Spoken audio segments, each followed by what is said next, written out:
On entend beaucoup de choses sur les rêves et les cauchemars et leurs fonctions semblent toujours assez mystérieuses. Le problème, c'est que maintenant vous êtes en sueur dans votre lit, votre cœur bat et vous ne savez plus où vous êtes. En fait, il vous faut un petit peu de temps avant de revenir à votre état normal. Et là, vous vous demandez, bref, alors préparez-vous à une plongée dans votre inconscient et dans vos peurs les plus profondes. Des cauchemars où tapent bien au-delà du réel, fait frissonner ton esprit et vient saouler ton sommeil. J'ai 4 minutes pour t'abreuver de quelques flashs de cauchemars tellement réels que tout mortel regarderait dans son placard. Alors écoute et regarde, c'est pas un récit de fiction. Je suis sûr que toi aussi, t'en as déjà goûté la pression. Les ombres de la nuit ne sont pas le fruit des délires. La nuit a ses acteurs et c'est ta peur qui les attire. Des portes qui se ferment alors qu'il n'y a pas un souffle de vent. Les frissons dans ton dos et le doute qui te glace le sang. Quelques minutes, quelques heures et pour certains même des nuits blanches quand un esprit envahit la vie et qu'il cherche une revanche. Rumeurs sinueuses, des bruits sourds et bizarres, mais y'a que toi dans la maison pris de panique, tu t'égares. Tu te bats, tu t'échappes ou tu préfères plus bouger en espérant que tous ces bruits finiront par s'effacer. Des cauchemars, on en fait de toutes les sortes, mais les photos sont à coup sur ceux qui se cachent derrière ta porte. Coup du hasard, on sait rien, mais chaque matin on s'en souvient car la transpiration du lit a fixé l'angoisse de chacun.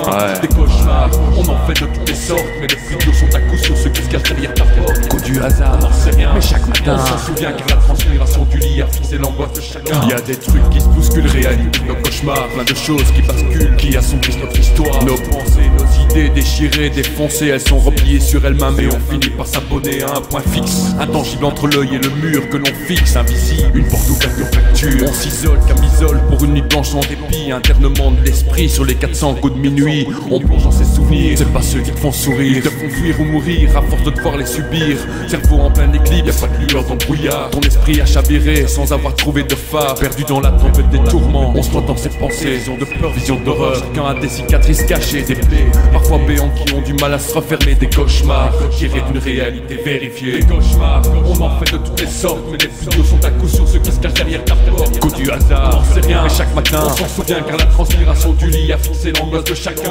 Des cauchemars, on en fait de toutes les sortes, mais les studios sont à coup sur ceux qui se cachent derrière ta porte. Coup du hasard, on sait rien, mais chaque matin on s'en souvient car la transpiration du lit a fixé l'angoisse de chacun.